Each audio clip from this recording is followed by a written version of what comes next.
ஹரிநாராயண துரித நிவாரண பரமானந்த சதாசிவ சங்கர். உலகெங்கிலும் வாழ்ந்து கொண்டிருக்கும் ஸ்ரீராம் ஆஸ்ட்ரோ யூடியூப் சேனல் நேயர்களுக்கு டாக்டர் சைதை ராஜாவின் அன்பான வணக்கங்கள்.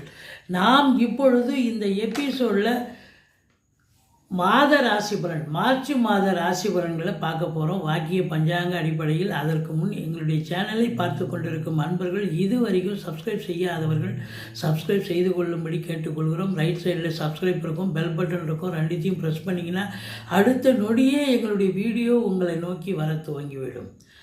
வாங்க ராசிக்குள் செல்லலாம். ரிஷபராசி. ரிஷபராசி காலபுருஷனுக்கு 2வது ராசி.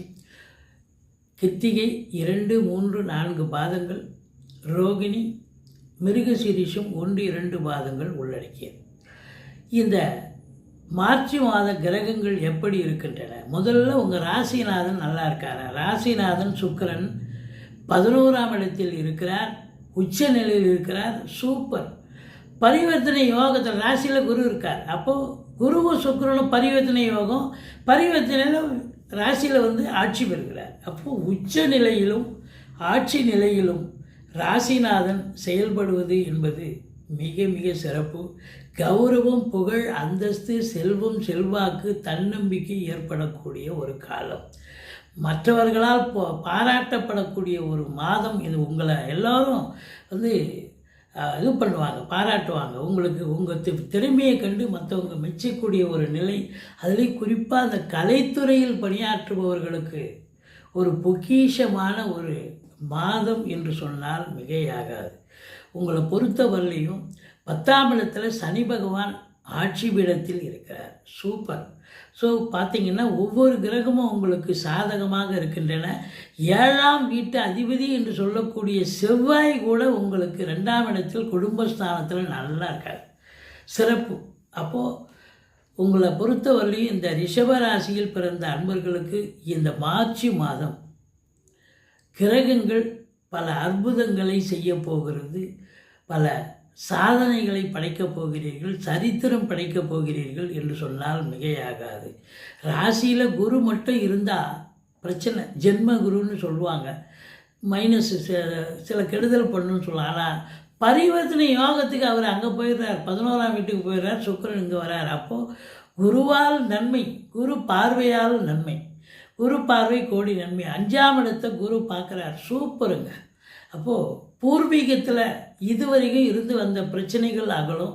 குழந்தை பாக்கியம் இல்லாதவர்களுக்கு குழந்தை பேர் கிடைக்கும்.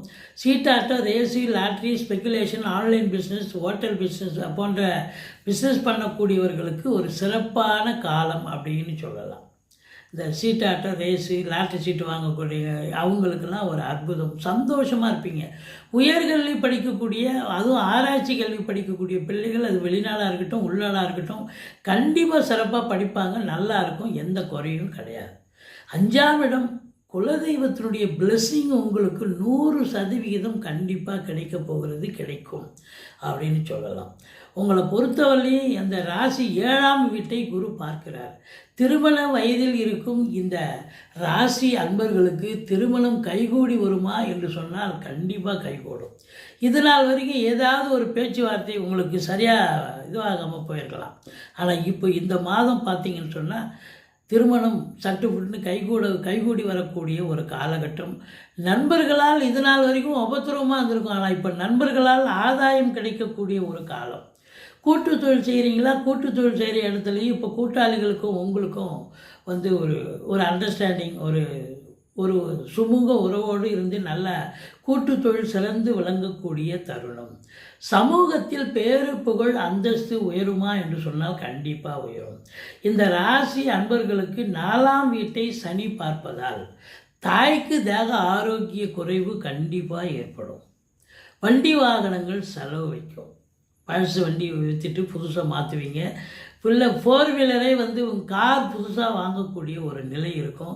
வீடு மெயின்டெனன்ஸ் செலவு, பெயிண்டிங் செலவு, அதுக்கப்புறம் எலக்ட்ரிக் ஒர்க்கு, ப்ளம்பிங் ஒர்க்குன்னு ஏதாவது ஒரு வேலையை இழுத்து விடும். நீங்கள் எல்லாத்தையும் இழுத்து போட்டு செஞ்சீங்கன்னா உங்களுக்கு பிபி சுகரு எகிற ஆரம்பிச்சிடும். எது ரொம்ப எசென்ஷியலோ அதை மட்டும் எடுத்து செய்யுங்க. மற்றபடி ஒன்றும் குறை இல்லை. இருந்தாலும் உங்களுக்கு உடல் நலம் குறைவு ஏற்பட்டு மருத்துவமனைக்கு செல்ல நேரிடும் அப்படின்னு சொல்லணும். தாய்க்கு மட்டும் இல்லை, உங்களுக்கும். மற்றபடி கணவன் மனைவி ஒற்றுமை நிச்சயமாக இருக்கும், சந்தோஷமாக இருக்க போகிறீங்க.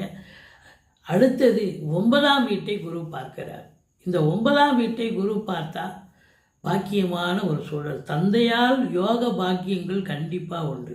அது பார்த்திங்கன்னா முதல்ல சனியும் சூரியனும் முதல் 14 நாள் ஒன்றா கூடி கும்பத்தில் இருக்காங்க. அந்த முதல் 14 டேஸ் உங்களுக்கு ரிஷபராசியில் பிறந்த அன்பர்களுக்கு கொஞ்சம் எச்சரிக்கையாக தான் இருக்கணும். தந்தைக்கும் உங்களுக்கும் கருத்து வேறுபாடு வரும்.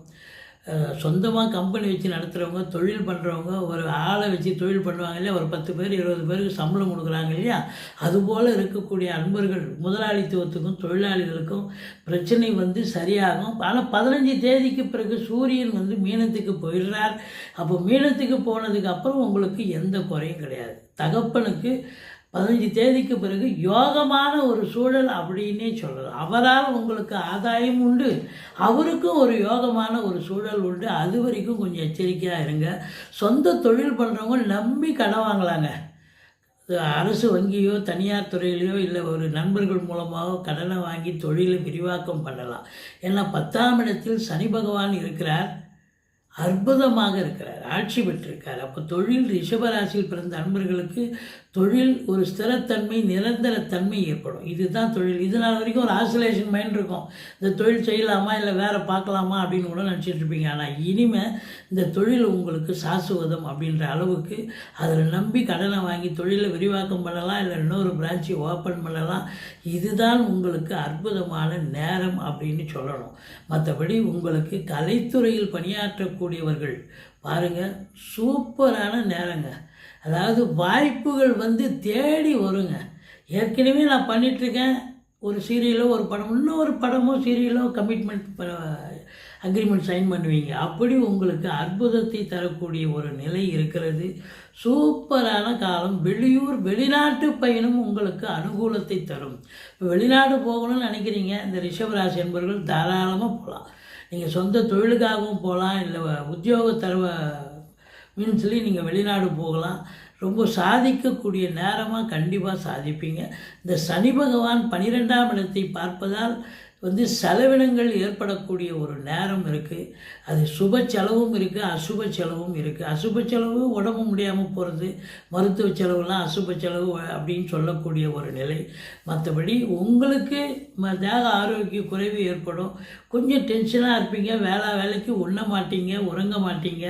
மற்றபடி குரு பாருங்கள், உங்களுக்கு 9ஆம் இடம் பாக்கியஸ்தானத்தை பார்த்து வெளியூர் வெளிநாட்டு பயணம், அதில் குறிப்பாக ஆன்மீகம் ஸ்பிரிச்சுவல் இன்ட்ரெஸ்ட்டு கொஞ்சம் அதிகமாக இருக்கும். கோயில் குளங்களுக்கு போவீங்க, தான தர்மங்கள் செய்வீர்கள், நன்கொடைகள் வழங்கி மகிழ்வீர்கள் அப்படின்னு சொல்லலாம். மற்றபடி 4ஆம் இடம் சுகஸ்தானம் கெடுகிறது.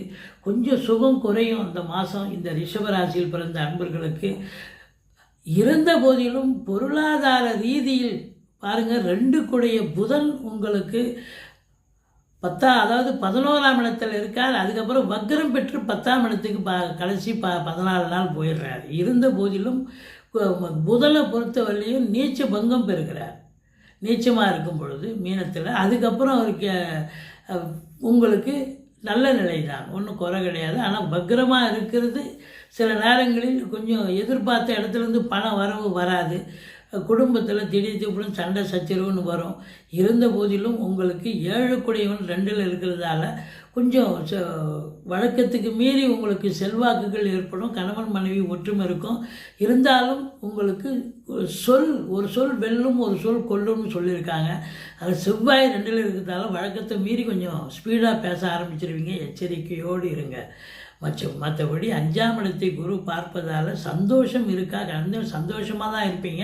ஆனால் தேக ஆரோக்கியத்தில் அக்கறை தேவை. மற்றபடி இந்த ராசி அன்பர்கள் 21, 22, 23 சந்திராசிரம நாட்கள் வர இருப்பதால், சந்திராசிரம நாட்களில் சந்திராசிரமம் நீங்கள் சொல்லுவீங்க, அதை வேலை பார்க்குற இடத்துல அப்பப்போ சொல்லி ஞாபகப்படுத்திட்டீங்கன்னா ஏதாவது ஒரு பிரச்சனை உங்களை தேடி வந்தாலும் நீங்கள் சூதனமாக நடந்துப்பீங்க. எந்த பிரச்சனையும் நீங்களே உங்களாலேயே அது பிரச்சனை கிரியேட் ஆகாமல் நீங்கள் பார்த்துப்பீங்க. ஐயோ நீங்கள் சந்திராஷ்டமம், இவருக்கு கோபமாக வராது, இவர்கிட்ட பேசக்கூடாது, இல்லை சார் சொல்லுங்கள் சார், அதெல்லாம் பண்ணிடலாம் சார் அப்படின்னு அட்ஜஸ்ட் பண்ணி நீங்கள் நயமாக பேசக்கூடிய நபர் தான் நீங்கள். ஒன்று கலைத்துறையில் மட்டுமல்ல, வங்கிகள், அரசு கருவூலம், ஃபைனான்ஸு, இன்சூரன்ஸு போன்ற பிரிவில் பணியாற்றக்கூடியவர்களுக்கும் சிறப்பான காலம். இயந்திரம், அதாவது உங்களுக்கு சின்ன லேத் ஃபேக்ட்ரிலேருந்து பெரிய கம்பெனி வரைக்கும் முதல் 14 நாள் தான் கொஞ்சம் பிரச்சனையாக இருக்கும். அதுக்கப்புறம் கொஞ்சம் நல்லா சூப்பராக செல்லக்கூடிய ஒரு நிலை. அரசியல், அதாவது அரசியல் பிரமுகர்கள் கூட கொஞ்சம் எச்சரிக்கையாக இருக்கணும் முதல் 14 நாள். அதுக்கப்புறம் 17 மீனத்துக்கு சூரியன் போனதுக்கப்புறம் அரசியல்வாதிகளுக்கும் செல்வாக்கு உயரக்கூடிய ஒரு தருணம் தான் என்று சொல்லலாம். அரசு, அதாவது கவர்மெண்ட்டில் வேலை பார்க்கக்கூடிய அன்பர்கள், தனியார் துறையில் இருக்கக்கூடியவர்கள், இவங்களுக்கெல்லாம் சலுகைகள் கிடைக்கும், நல்ல சம்பாத்தியம் இருக்கும், சந்தோஷம் இருக்கும். ட்ரான்ஸ்ஃபர் எதிர்பார்க்குறது ட்ரான்ஸ்ஃபர், ப்ரொமோஷனுக்காக காத்திருக்கிறவங்களுக்கு ப்ரொமோஷன், இதெல்லாம் கண்டிப்பாக கிடைக்கக்கூடிய ஒரு தருணம். இருந்தபோதிலும் 21, 22, 23 சந்திராசிரம நாட்களில் மிகுந்த ஜாக்கிரதையாக இருக்கணும். நீங்கள் வணங்க வேண்டிய தெய்வம் அப்படின்னு பார்த்தீங்கன்னு சொன்னால் பெருமாளை சேவியுங்கள், சக்கரத்தாழ்வாரை வழிபாடு செய்யுங்கள். வாழ்க்கை வளமோடும் நலமோடும் அமையப்போகிறது. எங்களுடைய வீடியோ பிடிச்சிருந்தா லைக் பண்ணுங்கள், ஷேர் பண்ணுங்கள், சப்ஸ்கிரைப் பண்ணுங்கள். மறக்காமல் சப்ஸ்கிரைப் பண்ணுங்கள். நன்றி. வாழ்க வளமுடன்.